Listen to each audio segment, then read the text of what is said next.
Burgundy Ballers, welcome back to another episode of the Ballin in Burgundy podcast. Yeah, got my guy. I got myself. I got my guy Chris. I got my guy Andrew. Justin's obviously working, so one's in the chat. What's up, guys? What's up? What's up? This is gonna be a fun episode. This will be good. Not only are we going to talk predictions for Week 9, New England versus Washington, we're also going to talk about these goddamn trades back at the trade deadline. So let's get into it. Start of the week, Tuesday afternoon comes around. The whole NFL is saying, all right, what's going to happen at the trade deadline? Around 10 o'clock, Dexter Lawrence, former defensive lineman for the Giants, was traded to the Seattle Seahawks for a second and a fifth. Everyone's like, all right. There's news coming out of the NFC East we weren't expecting, but all right, so now this sets the precedent for defensive players today. Ezra Cleveland gets traded from Minnesota to Jacksonville. Josh Dobbs gets traded from Arizona to Minnesota.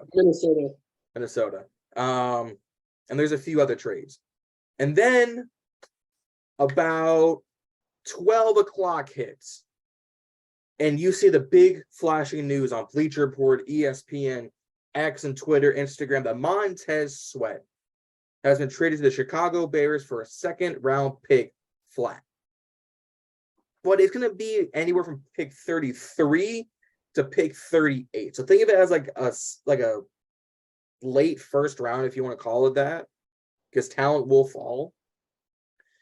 So as I record last episode with Corey, shout out him, I had to put in there, oh man, so I got traded. We recorded this last night. It was a pain in the ass, but it is what it is. Go watch last episode. Don't forget to like and subscribe. And then that's exporting.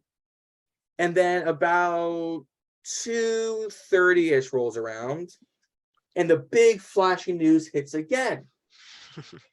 That Chase Young, number 99, gets traded to the San Francisco 49ers for a third-round pick flat. Not like a third and a fifth, a third and a sixth, a third and 2025 seventh, third flat. And everyone is up in arms about how could you trade the young pieces? How could you only get a second and a third for them? How Washington is now going to take a step down on defense, even though we're a bottom 5 defense this year already. How are they going to do it? And then some tweets come out saying, man, Chase was really arrogant. Chase's dad came on Twitter talking about, as long as my son's happy, I'm happy. We talked about this with Corey. Like, there's levels to this.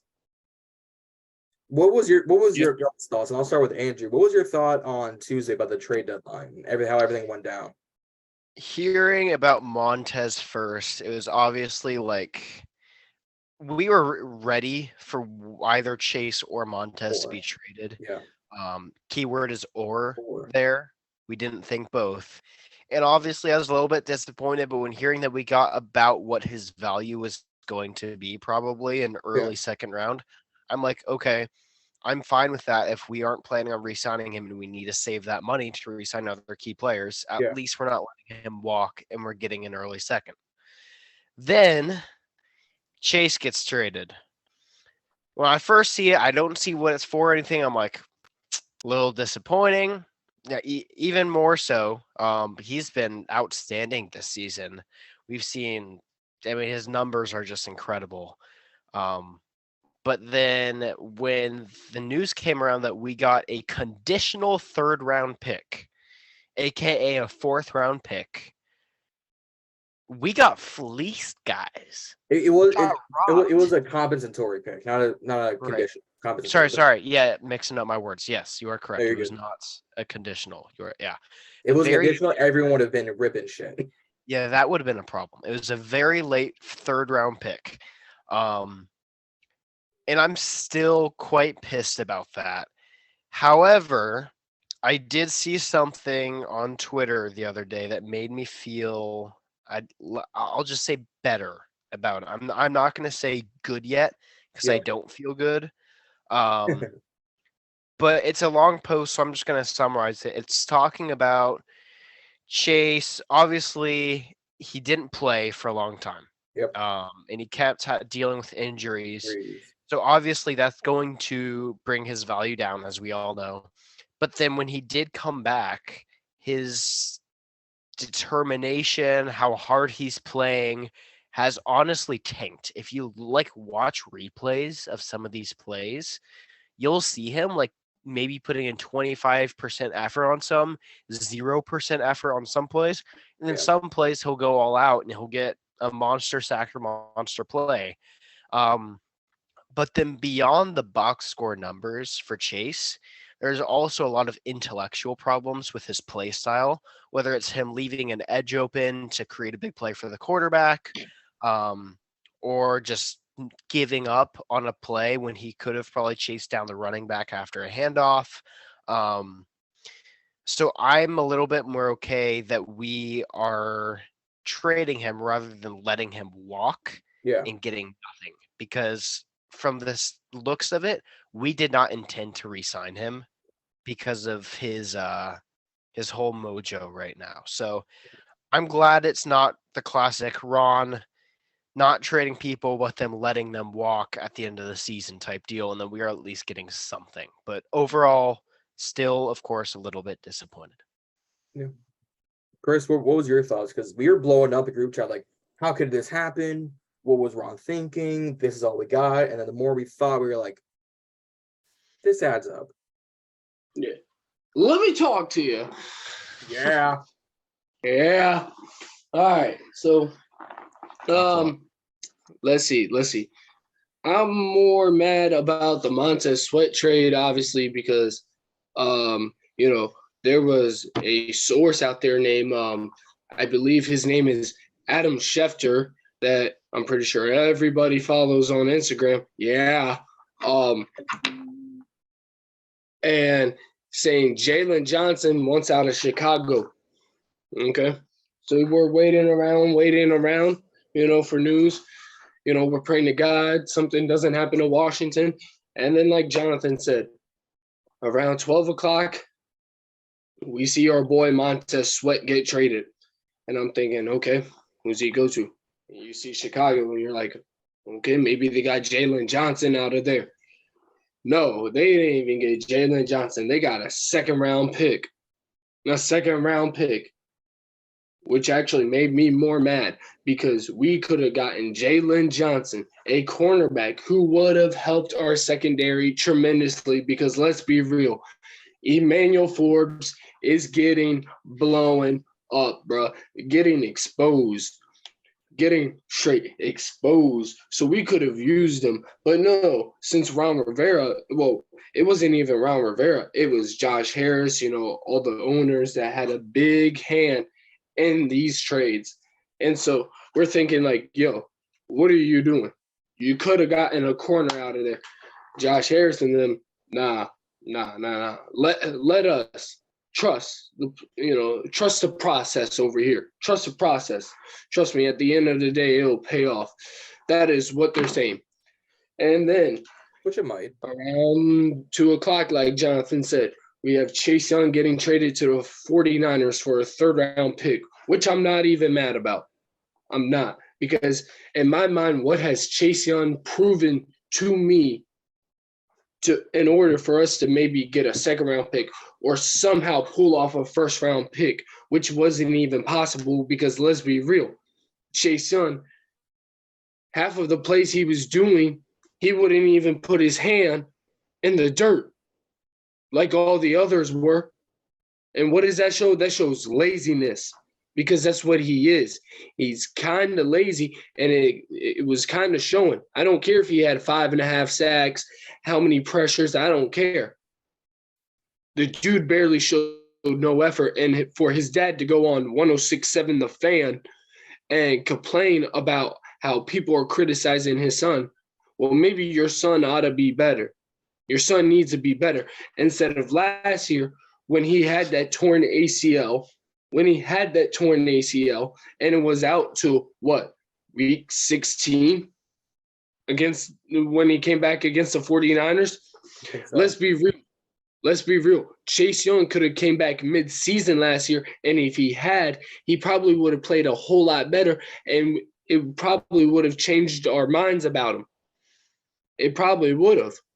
And if he had played halfway through the season last year and the way he was playing this year, we might have not traded him. But then again, there was also reports in the locker room that he's arrogant and he's a head case. You know what that sounds like to me? That sounds like OBJ and Antonio Brown. And that is not what we need here in Washington if we want to win.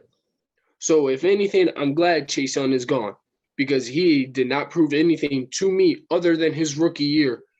And guess what? He only won Rookie of the Year with 7.5 sacks. Let's be real. He should have had more. And he should have had more this year. And also, two more things. Before he got that injury, he had 1.5 sacks, which proves to me he was nothing. He was nothing. Second thing is, 2 years ago, when Chase Young and Montez Sweat were not playing, we went 4-2 in 6 games with, guess who? Casey Tuhill and James Smith-Williams. And guess what? Our points given up went from 29.9 to 17.5, and yards per game went from 400 to 284. So you know what that proves to me? That proves to me that those guys actually want to play and actually want to show up. And one more thing. Our records with those guys are really good. Casey Tuhill, 6-3-1. James Smith-Williams, 13-5-1 when they play 45% or more snaps. Tell us how you really feel. Goddamn. Yeah. Off. All right. Good Lord. Yeah. I mean, Chris isn't wrong. The stats are online on the stat sheet. I think we were just basing it off of this year's play. I don't think we all would say that he played bad this year alone. No. Considering he missed a game, he's already had 5.5 sacks in 7 games. Chris, I think you can agree. That's actually not the worst stat line for someone coming off of injury. It's not the worst stat line. But the problem is with Chase Young and that I have with him is that when he said he had that stinger, it was just he didn't want to play. Correct. I don't believe he had a stinger problem. I believe he just didn't want to play. He was healthy. He was cleared. Then he's like, He nah, I was. still got a stinger. I'm not going to play. He was being lazy. Yeah. He was 100%. I don't think coaching was helping the issue either. Correct. You No. are correct. Because they were letting him get away with it. Letting him slack Chase, off. you've been cleared by 2 doctors. I get you might not feel away, but you've had 2 doctors clear you. Yeah. Play. And this is probably the reason why they didn't pick up his 5th-year option was they're going to use this season as an evaluation year. Yep. Because what if he had 8 sacks in 7 games? What do you think we would have traded him?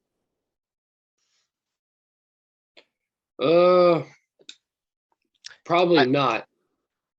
I'd like to think we may still, if his effort was still a problem.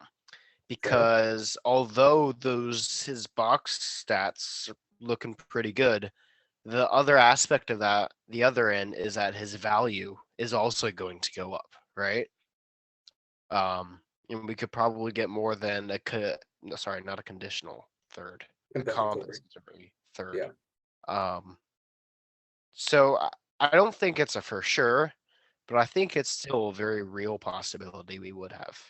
Okay. I think based on all reports, they wanted to trade Chase. They didn't want to trade Sweat. Right. But the reward for getting Sweat back, which is a top 10 second-round pick. So now that would bring us to 5 picks inside the top 100, 3 picks inside the top 40. Yep. Or top 45. The value for them was greater than the risk of, do you keep him and now you got to pay him. I think, and I've seen this reports kind of going around and other kind of creators like Urinating Tree, MMG, guys like that. Shout out to them.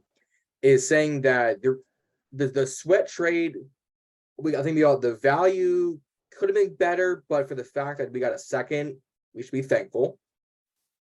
For the Chase one, it's essentially a rental. They're renting Chase Young out. Right. Because they got 3 compensatory picks. The one for D'Amico Ryans, the one for, I think, Mike McGlinchey, and one for like one of their EVPs or something like that. They got the one for, I think, the EVP. Mm-hmm. So they still had 2 more, which they normally do anyway, because they're always going through guys. But it's a 6, 7, or it's a 10, 11 game week rental. And it keeps guys healthy. Yep. Let me ask you this. So back in 2018, not to switch topics, but in 2018, the Nationals were thinking about trading Bryce Harper. Yep. Right? And maybe possibly signing him back that offseason. Do you think we do that with Montez Sweat? We basically send him to Chicago, then he becomes a free agent, and we re-sign him?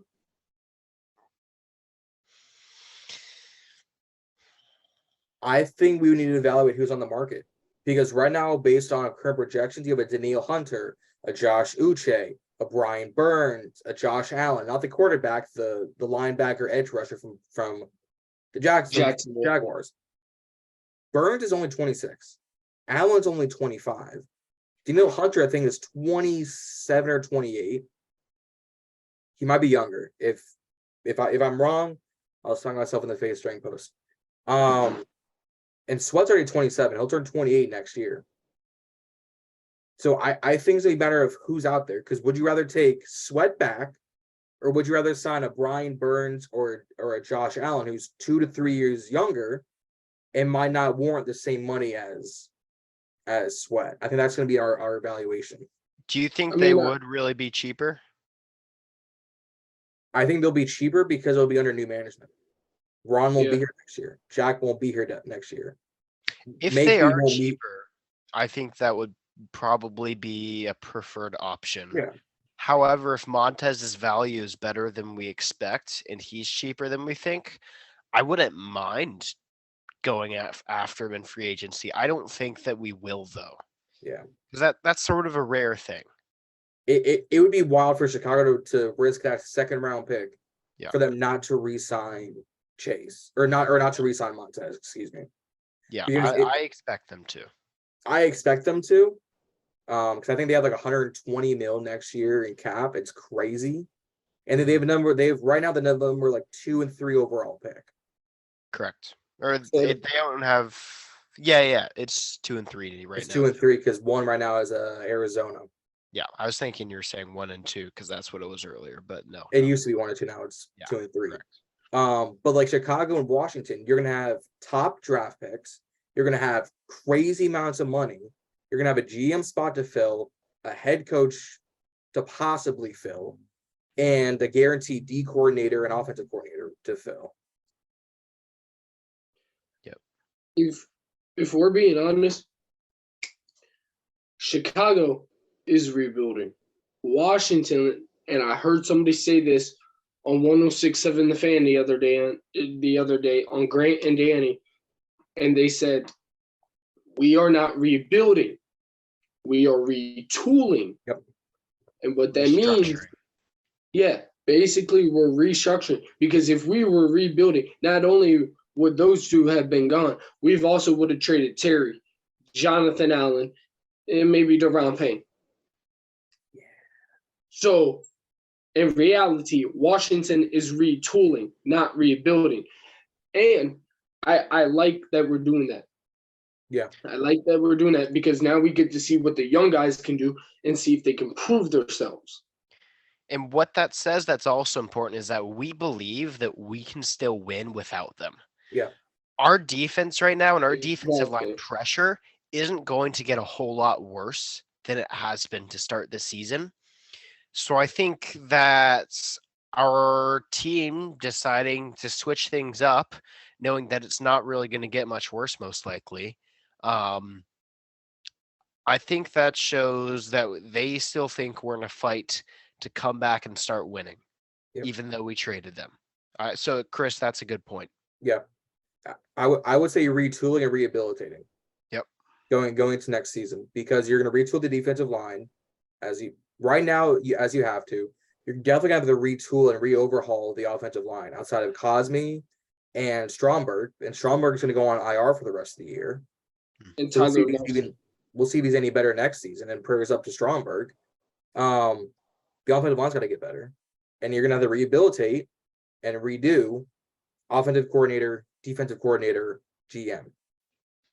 If you're going to rebuild, like Chris said, you were going to get rid of everyone, call this At least more. punt the season, and then you would have fired Ron if we were going to rebuild by now. Yeah, we would have. And see, here's the thing. If we are retooling, which we are, we not only, like, if we were rebuilding, we would have fired Ron, said, you're done, goodbye, gone, out the window. Guess what, though? I think even if Washington were how to be 9-8 by the end of the season, or 8-9, and maybe, snuck in or be at the 8 or 9 seed, Eric Bieniemy, I think, would become head coach, and you let him call the offensive plays. Yeah.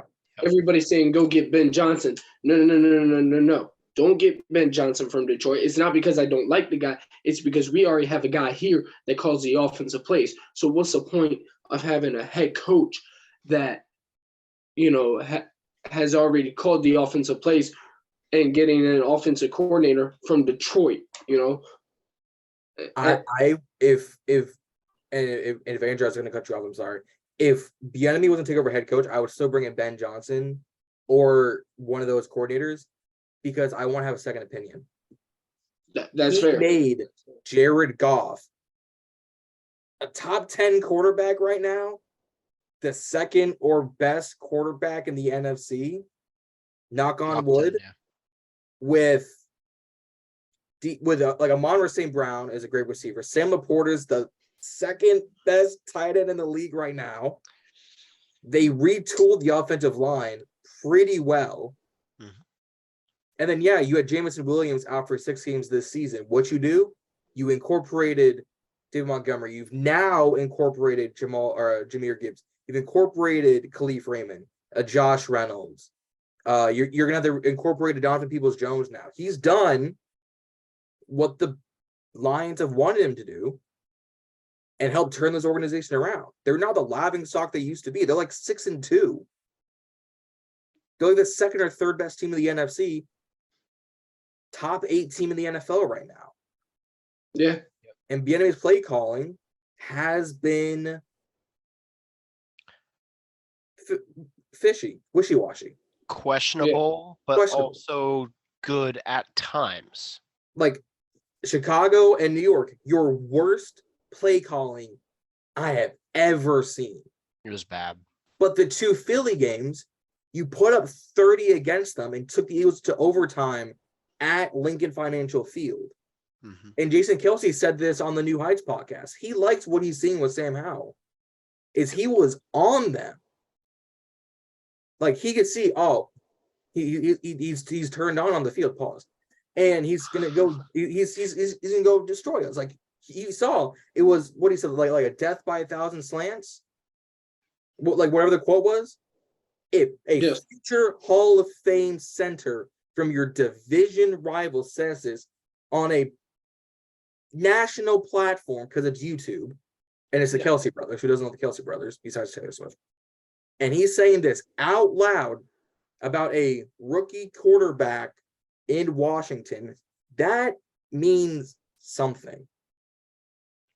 So I would bring a second opinion to say, like, if Ben says, "Hey, I want to once run this tight end screen, but I want to have the running back come out on the left, have the screen to the right because I see that corner up top," and Bieniemy can say, "I really like that call. Let's try it," or "Show me what you see because I'm not seeing that right now." I'd rather have 2 good opinions than what Ron's been doing. Of saying, "EB, have everything." And EB's like, "I guess." Yeah, and have them both be on the field, not just up in the booth, but on the field. Yep. Yeah, Ben Johnson and EB combination for offense would be pretty wicked. It will be. The problem, so not to cut y'all off, if we were to fire Jack Del Rio at the end of the season, which is probably going to happen, maybe, who do we hire as a defensive coordinator? Do we go get that? Do we go get Brian Flores out of Minnesota, Mm, probably not. oh, I would have done that Probably- last. I would have done that last year, if anything. Dan Quinn probably isn't leaving Dallas. I don't even think San Francisco D's coordinators leave, or Steve Wilkes is leaving. I might look to college. I might look at like a Jim Harbaugh. Hey, I wouldn't mind Jim Harbaugh coming here. That dude knows how to coach up a defense. Look what he did in San Francisco all those years. I wouldn't Coach- mind him either. I don't think we would bring him in as a defensive coordinator. I just don't see that being a possibility. There is even like talk. I'm not saying it will happen. There's talk about him getting a head coach position in the NFL. There is. So I think defensive coordinator for our team is just a little bit questionable, but I'm not saying it would be bad. I think it would be okay to give him a shot for that. I wish if he was going to be a head coach here in the NFL, we would have fired Ron Rivera last season and called up Jim Harbaugh and been like, "Hey, you want to come coach this team? Come coach them." And not only that, we probably still would have called EB and said, "Hey, come be this offensive coordinator." I don't think that would have happened because that was the last year of his contract at Michigan before he signed a new 5-year extension that the NCAA just revoked. Yep. He was just finishing out his contract. Mm. And he was making like $20 million at Michigan. So is he still the coach there at Michigan? Or? He's still the coach right now in Michigan, but he's essentially playing on whatever money he has right now because they pulled his new 5-year extension amongst these Michigan investigations by the NCAA. Yeah. So Which is crazy. yeah, that'd be interesting. Definitely interesting. But that's besides the point. Chase Young, Montez Sweat gone now, so we'll see. Smith Williams will have to step up. Hill will obviously step up, but he's been producing as like 4 sacks this season already. Could I touch on Casey real quick? Go ahead. I think almost every Washington fan really likes Casey, especially as like a rotation guy. Like I think he is starter ability. Yeah. But the thing is, we've had 2 superstar edge rushers, so like we haven't needed a third one. But there's this tweet that I saw from DC Sports Buzz on X. It says Chase Young, his last 999 defensive snaps, he's had 6.5 sacks. Yep. 14 quarterback hits. 9 tackles for loss and 46 combined tackles in his last 999 snaps. Yep, I saw the tweet. Casey Hill, in his last 817 snaps, much less. Yep. He's had 6 sacks, 17 quarterback hits, 6 tackles for loss, and 62 combined tackles. Way better. Way better. He's been doing more with less. Yeah. Yeah. It's so I think we're all really excited to see how he's gonna do in like a pretty heavily elevated position and getting a lot more opportunities. It's gonna be exciting to see him play and see if he's gonna be another really, really good tight end, defensive end for us. There you go. Yeah, him, JSW, James Williams. You have F.A. Obata going to come back. You're probably going to finally see what they saw in Andre Jones Jr. and KJ Henry, our 2 rookie draft picks who've been healthy scratches all fucking season. Ballers, hold up. We got a few sponsors we need to personally thank for here at Ballin and Burgundy. First, our guy Washington on the Daily Woodlock Instagram and YouTube. Huge sponsor. We want to give our massive thanks out to them. You can follow Washington on the Daily, both on Instagram and on Twitter, WSH on the Daily. Our guy Tony, who's Pro Tech Sports Network. Huge thanks to him. I met up with him at the Commanders Vikings game. Huge thanks to him. Our guy Sanchez had On the Warpath podcast over on YouTube and on Instagram. And then finally, our guy Rio Robinson, Mr. Rambling with Rio himself, our new sponsor, and a huge thanks to him. Met up with him at the Vikings Commanders game as well. Said thank you to him. Again, huge thanks. So again, all of their Instagrams and YouTubes are going to be down in the description. You guys go follow all of them. And again, one big thank you to Rio, Tony, Sanchez, Washington on the Daily for being sponsors of not only today's video, but Ballin and Burgundy as a podcast. Get back to work. And now we return you to our regular scheduled program. Well, let's talk about them for a second. Going into this Patriots game on Sunday. I like the transition I just did. I'm proud of myself. Sunday, November 5th, 1:00 p.m.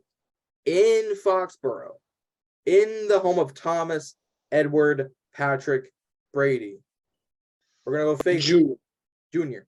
We're gonna go face the Sith Lord in Bill Belichick and those 2-6 New England Patriots, who will be without Devontae Parker, who will be without Matt Judon, who has been without Christian Gonzalez, who will be without Calvin Anderson, an offensive lineman, and they have a crap ton of questionables. Christian Barmore, Juwan Bentley, Trent Brown, Gavon Chadeau, Jonathan Jones, Tyquan Thornton, Josh Uche, and Dietrich Wise are all questionable. They all had limited or did not practices throughout the week. Kendrick Bourne out for the season too. And Kendrick Bourne. Thank you. Who was on my fantasy team. I was so pissed at that. That's tough. And I've had a rough go. But then we've only got 2 outs. We've got Stromberg, who's been out and will be out presumably for the rest of the season. I would just throw him on IR, call it a day. If he can come back for week 18, great. If not, give him the year off to recover because it's a knee injury. Offensive line need them knees. And Curtis Samuel won't play. He didn't practice all week with a toe injury, which is probably turf toe, in my opinion, but that still puts guys out. And Percy Butler, our safety, is going to be questionable. But he had a full practice on Friday. He was limited on Wednesday, Thursday. So we'll see about that. But this Patriots team has not been the greatest team. If we're being honest, this is not a great football team. You started out losing to Philly. You lost to Miami. You beat the Jets. You got digged on in Dallas by the Cowboys. You got ramrodded by the Saints, 34-0. Then you lose to the Raiders. You just beat the Bills, and then you just lost to the Dolphins.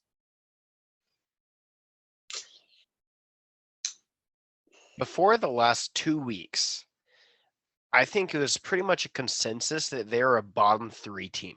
Yeah. Then they beat the Bills and they put up a fight with the Dolphins. So okay, actually they're playing sorta. But they're still not a good team. No. And then when you look at their injuries right now and how beat up they are, that makes it even worse. Like we should beat these guys by a pretty decent amount after how we played against Philly last week. But this season for us, there's been so many should-be's. So many should-be's. We should beat the Bears. We should beat whoever. We should put up a fight against whoever. Lots of shoulds that never happen. We should get crushed by the Eagles. That was my prediction. Mm-hmm. And then we put up a really good fight both times, but we still lose. Yep. We always play to the opposing team's potential, to their skill level. We're always right up there with them, and it's always a close game. Yep. And then especially with these bad teams, we've had a tough time with playing them hard and then losing to them. Yeah. And I'm really, really worried that that's going to be the case against an injury rammed, not good Patriots team. So I'm probably a little bit more nervous about this week than I should be. Yeah, but we're on pace for it, if we're being honest. We should have destroyed the Cardinals. Made that a 4-point game. Should have beat the Broncos. Literally choked the game away on a Hail Mary, and we got lucky the 2-point was bad. We should have beaten the Bears, like you said. We get throttled, thrashed, and stabbed on Thursday Night Football. We should have beat the Giants. Only put up 7.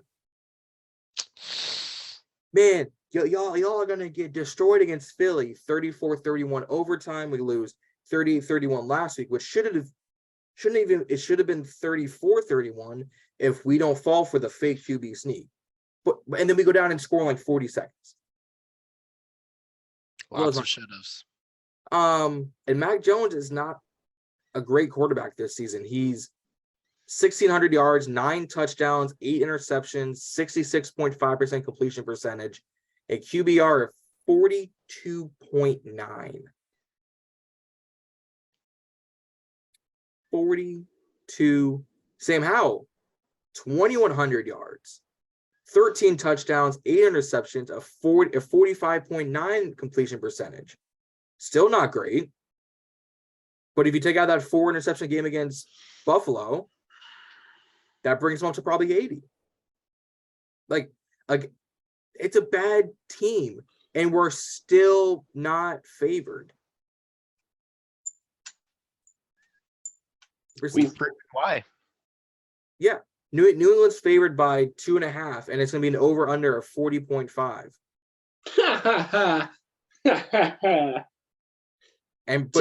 But for good reason, though. Like, we're not a great team. We've got potential, but we're not a great team. We are mediocre, my brother. Yep. We are lucky we're 3-5. Let's be honest. Mm-hmm. We could easily be 0-7 or 2-6. Could be. And we could also be, hey, let's be real. We could honestly always still be like maybe 7-1, 6-2. So if we were 6-2, we would not have done anything on the trade deadline. I know that. But with you saying 2-6, 0-8, it could have went either way, my brother. Oh, it absolutely could have. But we're lucky to be at 3-5 that we are right now. Oh yeah, most definitely 100%. Yeah, we're lucky to be at 3-5. The Patriots are 2-6 for a reason. Yeah, they are not the best football team either. So this will seriously be a battle of the mid. This will be a battle Let of me say that. on the sideline. Just that's all they're gonna do is just pretty much. Let me say this though. All right, so Washington, they most definitely need this win against New England on Sunday. Most definitely 100%. Got to get to Mac Jones. Everybody's saying, about not to backtrack, but I kind of am here about the MONTEZ Sweat Chase Young trade. We had 4 first-rounders up on that defensive line, So that means we should have been able to at least sack the quarterback maybe 4 or 5 times, and we couldn't even do that. Nada. And then we get 2 second strainers coming on this defensive line, and one of them has more sacks than probably most of our guys. So that begs me the question: does Washington honestly play better with this defense, with this James Smith-Williams, Deron Payne, Jonathan Allen, and Casey Tuhill? Does it play better? Because in past, it has played better because they have gotten to the quarterback more. And I think that continues this Sunday against New England. And Washington most definitely needs it. Andrew, go ahead. I don't even know what to say, man, except that I am worried, and I have this bad feeling that it's not going to be a good game for us. I mean, it's just this. I'm worried it's going to be the same thing as the Bears game, the same thing as that Giants game, or it's going to be like that Broncos or Cardinals game where it's way too close. I mean, that's sort of what I'm stuck on right now. Yeah. Hey, man, We you just got to need to put figure your out- faith in there. Put faith. We just need to get past this barrier, I'm going to call it, where we can only play to the other team's skill. We just need to get past that and play more consistently. So I'm just hoping that this next game will be the start to that streak for the rest of our season, and we can actually start putting up some good numbers against other teams. Yeah. I've got a question for you two. Okay. Either if we lose or if our So, Patriots, Jonathan, what you got there in the background? My bad. either if we lose or if the Patriots offense puts up big numbers against our defense, is Ron or Jack Del Rio getting fired the next week? No. No. No? No, we're in the same predicament as Pittsburgh. Mm-hmm. They're gonna let the contract run out because they want to see what they have. Yeah. They want to see, okay, can this work and will this work? And let's be real, we're not gonna fire Ron or Del Rio till week 18.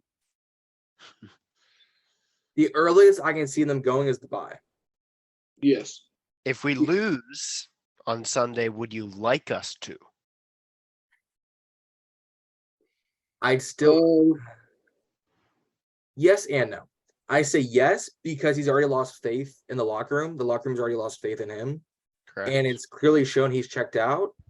No, because outside of EB, who's the next man up? For like offensive coordinator, you mean? The coordinator, and if Jack goes, Oh, who's up for and- defensive coordinator? yeah. We talked about this with Corey on Tuesday. Is who's next? It's not the linebacking coach, dog water. It's not the cornerback coach, dog water. It won't be the D-line coach. They haven't produced. It wouldn't be the safety coach, not produced. And they'd be running a lot of the same plays because that's what they're used to is Jack's defense. Yeah. yeah. If we're being real, in which we are, in this case, if we were to lose in New England this Sunday, I'm gonna say three things. One, our season is over. Two, Correct. Ron Rivera probably gets fired, but not Jack Del Rio, which is my third thing. Jack Del Rio doesn't get fired. You know why? Because they hold on to him till the end of the season because it's like Jonathan said, Ron Rivera has already lost the locker room. He's already checked out. But the reason they wouldn't fire Jack Del Rio is because they would be running the same stuff with anybody else because they're used to it. And so they would probably go ahead and keep Jack Del Rio till week 18 and then say, nah, you're out of here. Yep. It's the same thing as Pittsburgh. So it's why they won't fire Canada right now. It's because it's the last year of his Exactly. contract. And they need to see what they have in Kenny Pickett, the first off, see what they have in Najee, second of all. And third of all, they're not an organization that fires coaches in the middle of seasons. And frankly, neither are we. Yep. Jay Gruden didn't get fired till December of 2019. He was fired in 2019, but he got fired October of 2019, the day after we played New England. That's right. And then we still didn't do great. That we went 3-13. That's why we got chased in 2020 season. Yeah. We don't generally fire guys in the middle of seasons like this. We generally give them time to, can you at least get us to 500? And if not, all right, now you're out the door. Now, if the bye week comes which is week 14, and we're 4-7. What are we? 3-5, 6, 7, 8, 9, 9. If we're 4-5, no, we're 3. That's only one game. If we're 4-9, or whatever the math is, I'll do the math in post.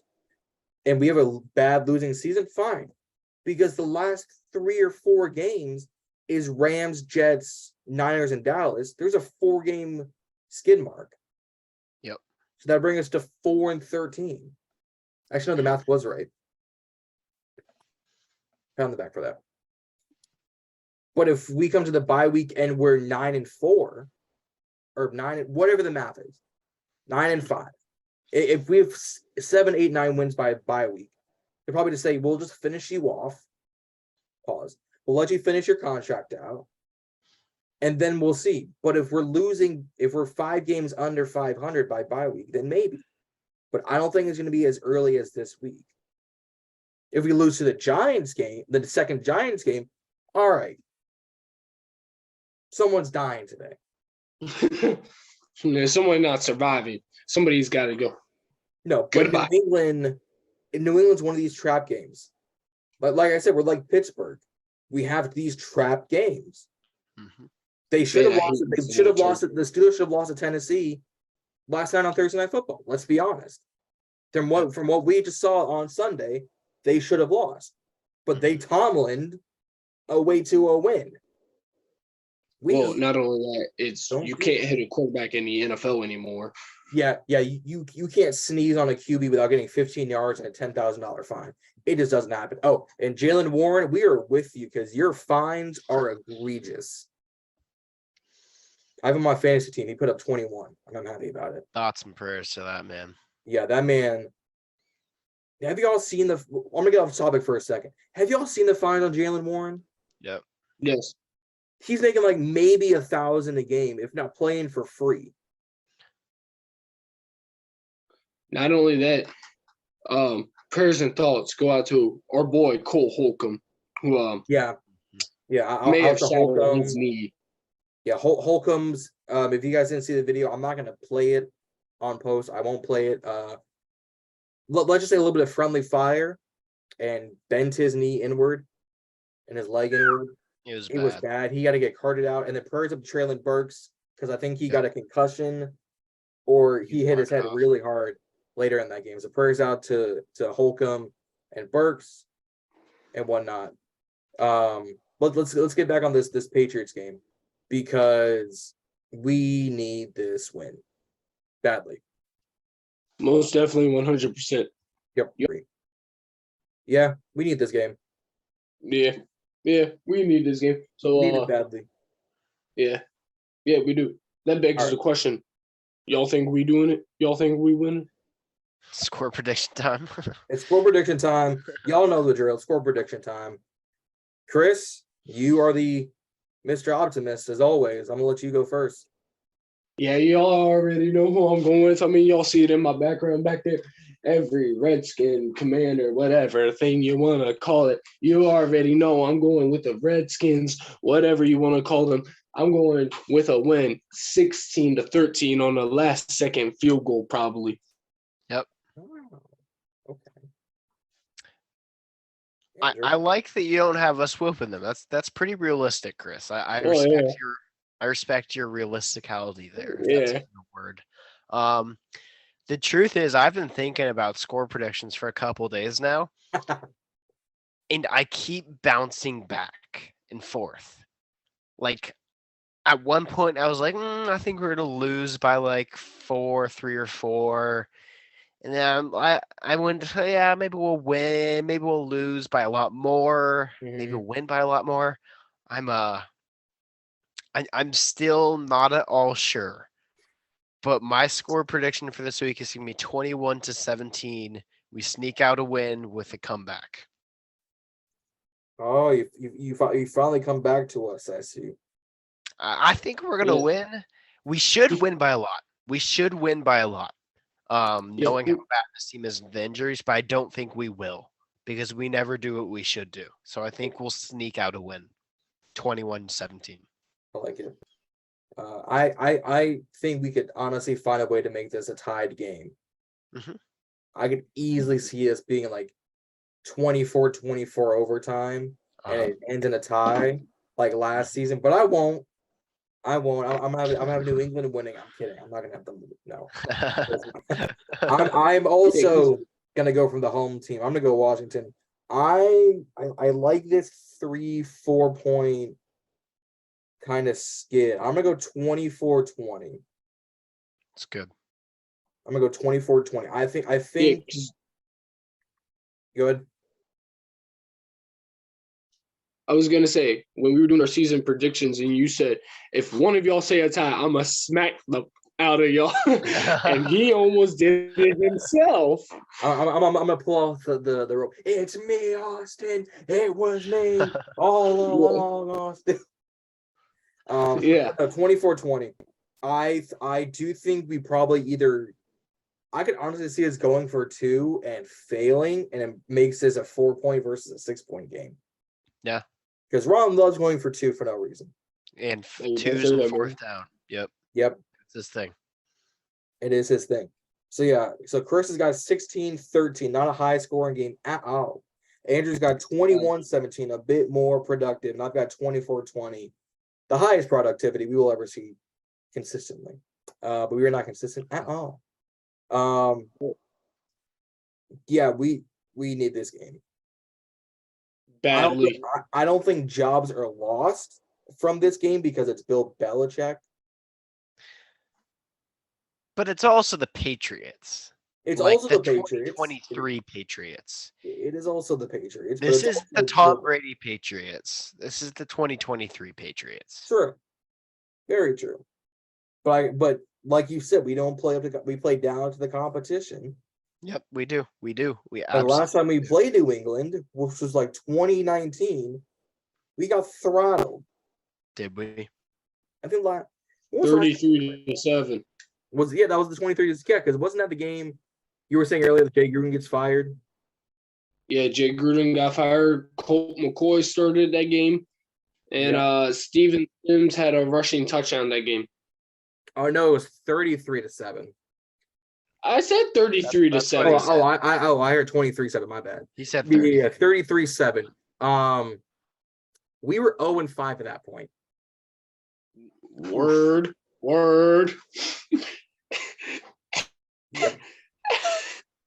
Yep. Because I think the following week was the Miami game that we squeezed by to get our first win. I think that was it.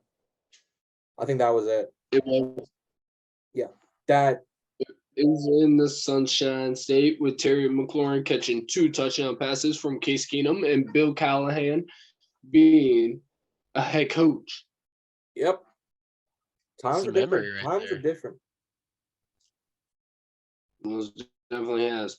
Times Well. have changed. Yeah.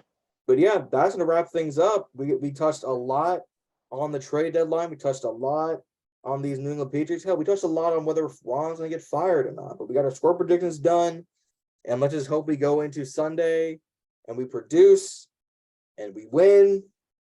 Because if not, Our season is done and it's over. Goodbye. it's just gonna hit the fan real quick. Yep. Yep. Chris, want to add anything? Hashtag HTTO for life. Fair enough. Fair enough. Andrew? Congrats to Taylor Heineke for being named the starter for the Falcons. Yeah. There we go. Where's my thing? Give it to me. I already know what you're pulling out. Yep. Yep. Our Yep. come on Yeah, out. that green screen's covering it. There we go. There we go. Our boy Taylor Taylor Heineke Heineke. has been My boy better lead the Falcons to a division title. watch it happen. He has been named the starter this week for the Atlanta Falcons. Because Desmond Ridder is not the answer. And they're gonna see what Heineke has. And somehow last week he produced in the second half. He was good. He was good. No longer an Heineke. RB, but he was still good. Heineke. Chris, this isn't Kansas anymore. You can't say your name 3 times and magically appear. Oh, Unfortunate. He's not coming back. He's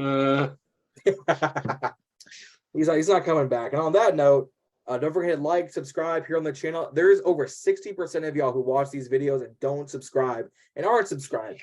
Please subscribe. It helps us out, give y'all amazing content through the. We have got a laundry list of guests coming on the next few weeks. I want y'all to be hyped. I want y'all to be subscribed. Hit the notification bell to let you know every time we upload, because then you get to see this content. Head over to Instagram, like, follow us over there. Head over to TikTok, like, follow us. I've been posting new stuff within the past few weeks. Y'all have seen, if y'all haven't seen what Jerry Jones recently said earlier today, go over to TikTok. You're gonna want to see it. That cracked me up. Woo! It's something. But like I said, don't forget, That's crazy.